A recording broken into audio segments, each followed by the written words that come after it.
Tawa wow may tan wow na la kita wow na higem dari tawan malala ay nam kadaan tayo na berbilang kadisi ay tirai sa mamagay rakenanen tawan na bugay kanu wow no mataten aya gedung ye dalam na bayo ang pangain nakahira ini ay derwa ni saya pergi ay raken enayang wow keman budaya nada tuma bila habis adika pumanis ini perikuau mesiaye iguai tatawan suatu lokai tawahunurem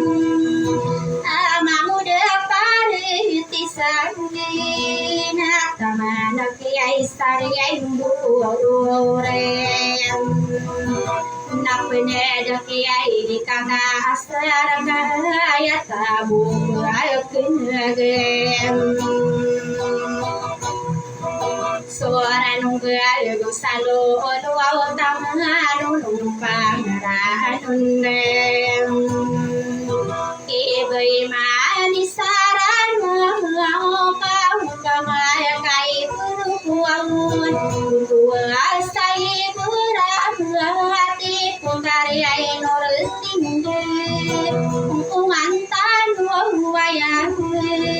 suara apa naina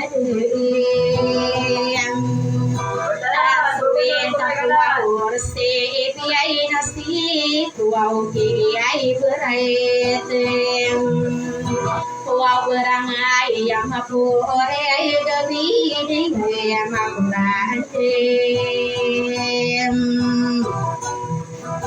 kai gira peladalah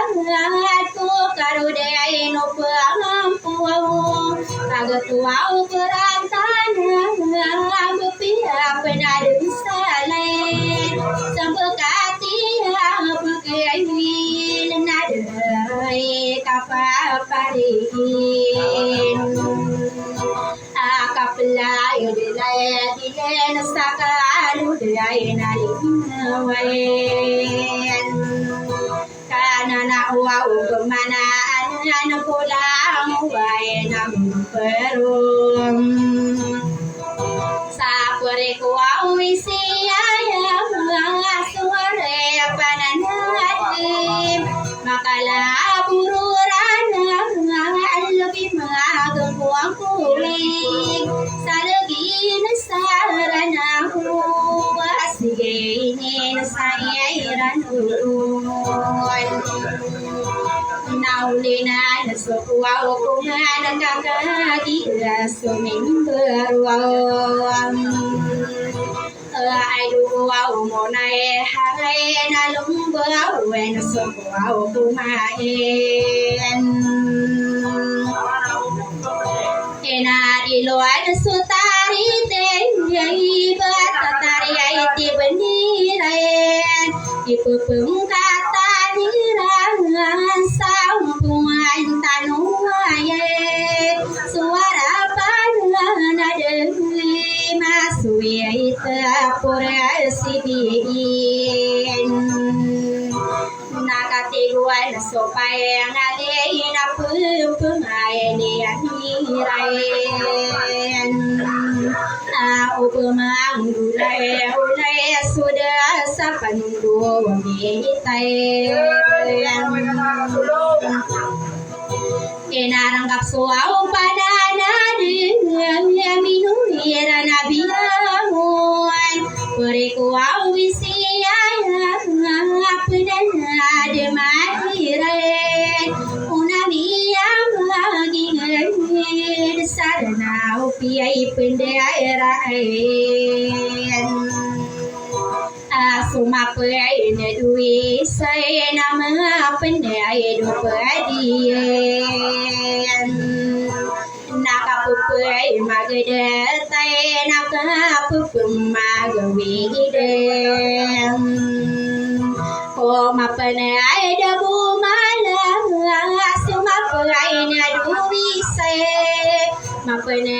do padien Sukaya tata ayun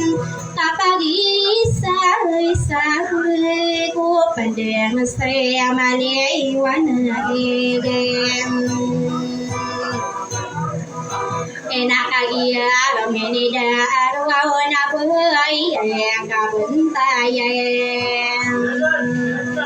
aku kebantayani wow sopay na bunta manigiyan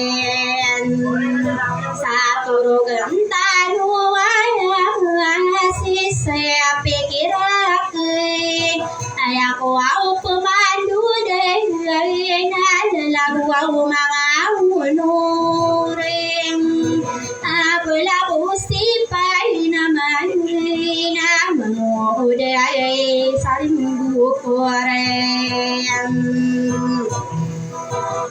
Pokoroan masisiin wow aswaw munti ay atipay naikaray ranuni yan suluaw malay abulawayan enayay kuwakuro wapapadiay misalidaw tantuwa pinulang miyasawa na suwauray kalanuwaw sintangin na pwede na miyayapan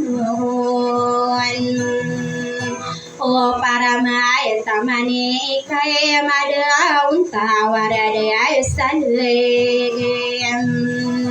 kapwede miyayainan sama watay na kanugunin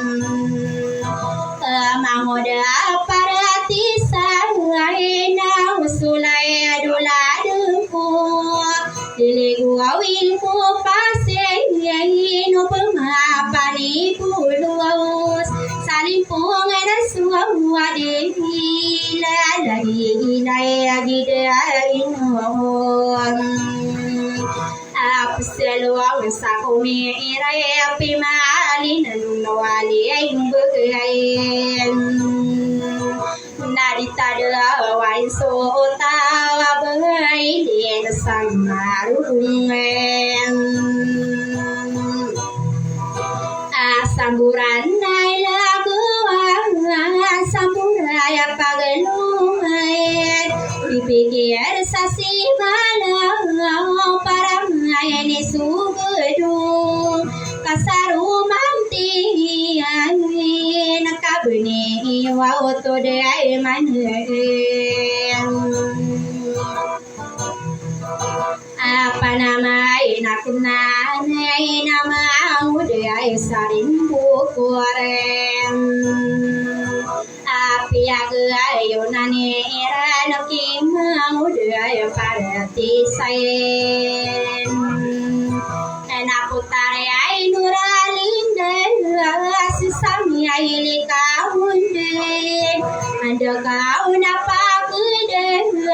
Kung pali ay ito akapin Sumabubal kantingin Ay didaw laki na inginayang Nasukiyay nagpuro na idudilan Tamaikayang Adapi ay lingkuro Wawang kaidaw mga dito Ayala adapang katangan Kung pali ay ito akapin O dilapot sa rurani Nakigigilin na bakuwa uratitayang Now sumabubukante ay nakagila katawang kong ino dia begida wana kakira payar ko kaluden nasi mabuau si panama mengudai kaset Bunyiyo auto damane panama ina kenanen aya Peter wawian nasi nasi ainore linden natutorai dua ko kaya kata tayo dem ko sakay ena sokia enuga puro wawana dua punahare pupakagirawa ko wawa kinaenda sale pakenda nai se nakimao dai ka kasere ena buka pula gitu re dua oke puau taria enorlinde kabuka dia itu re dua ena mamawatai ena buka dia isi siapa mga tua nganaing kae adema pelualu maka tua ora duru kae soki pantag kenoy na putari ay noray linde nadia kuau penura dua sama dekle tilangai amapia wana ma per na pai lu pena sama pere padma dua ma pe yira sakita olonian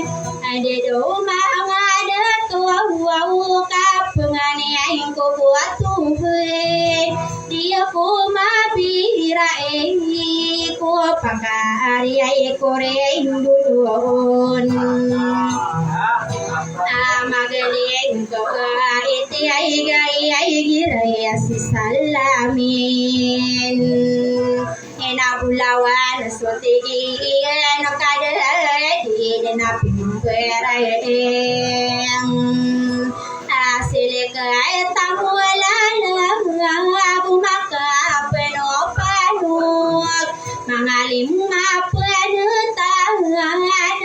kuai no ngangin tadi amine derawana mangade ayato ko awing sao mapengania ke nakimau de ayam pareti saen enata make sarimbu ko arna penna de kiai kakak aseren enading kade neraranu kana wau sama ginding ayala dumualun dua wau mabeluen sabalindung enadina pantai lan wau nadi sayang kaya urugem kau perwau dunia kau nama lagi makaton atalawi malai kaya timau dai kakak serem sagina nilalaku wadiku penganai puluk kapu kanung bagaku sapa namanya nak inane mangudai kasir kaine itu undugi noon masih ay norle day namang kami ay atening bayang kaso kapwa uruso ka alay nagwa uso kay taragende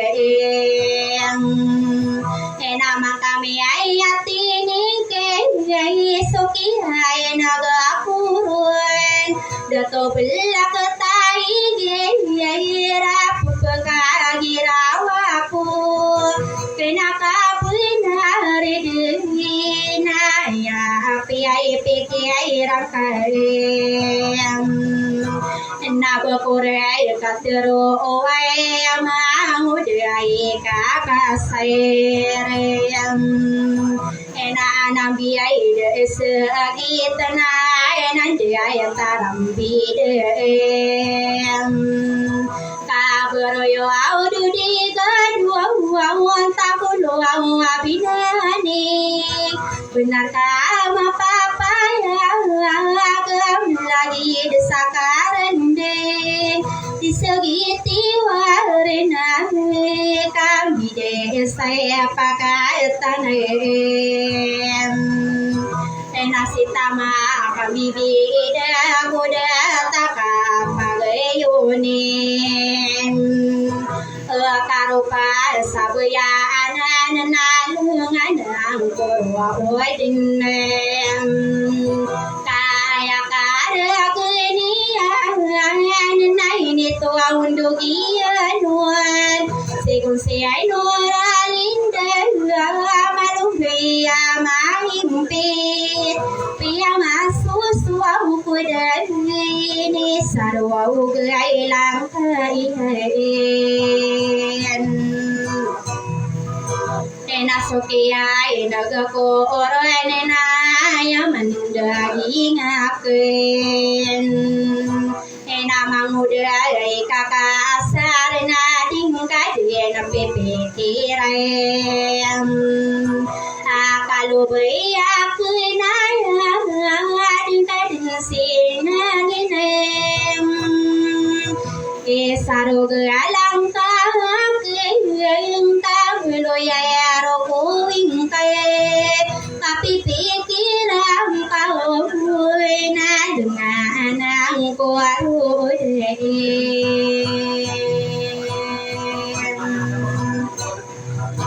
enakagia meniay darwa nisiyay sayang pikiyay raken Enadiko pamana iyai puluau gakapu penang bagaku Walalagu ma'amauno wawara manguda paratise Tamang kiyai kakasara Pineda kiyai saring kukuring Enagina nila lakau sabuku de napakairangku so kalang waulang uni wau apela wiran nanapen ala di wau munahara tuan ialing ayo ladi apunahara tangan kay adu diluta mai kaya adai nampak tuaem sa di rumoi udah minum waktu awangan ale ngayon mama biara kena ane nak di setirai sayem putari ubah-ubah rai tangan kay ada dua gumamila katan magadil musuh kapang nganuoy nakaderi ay laki na inem atong anay kita apayaratan tuwa kitua urugayin kuan alimuad na ko sa aret tatuaw nganiyan na ayon ala di baya malapoy kabuguten arakata desan suka panganuan kadirakan didayay datu belakatai kirayam asari giyay denaraan mau nasa gede narang kunung amunara dia mo de saraya lumbaya nagi apiring buangana ulang ngadulin ngai sadiwa derapau malan wa bulang yai sakawanen kadinu mati yang kaisa aku ulilang ingin sekali siai tina si atau mane apa gerim isai liai napaka bimben na tangan kaen enai no kuan lokasa kai na sultai na malaburu miau na pari wa na gari tampinu ladu marabe site ai no si ai du puaula ai ayara naura ay tadu kay tawili lang kay sakwa uli langi ay naladu bay agusem saruro ga usaminu ba kadisi ay tipaise tunganay apa goreng yai putari ay munanido inapira na buah ulawan ina ambayan nuraim naka ina masa ade gamau de masa belum sababude na pekerang ko amsulay nguhay na mimberom sapore ko awisi ay nuhi kadariyo uragandi poragay nandengalumanang kaya manulong busal ni nanay tatuway pindua ulangan sadi ko pamana ay buluaw gitan dingay natandayawam tanda kena kuwa ulala sabar dan salamarkan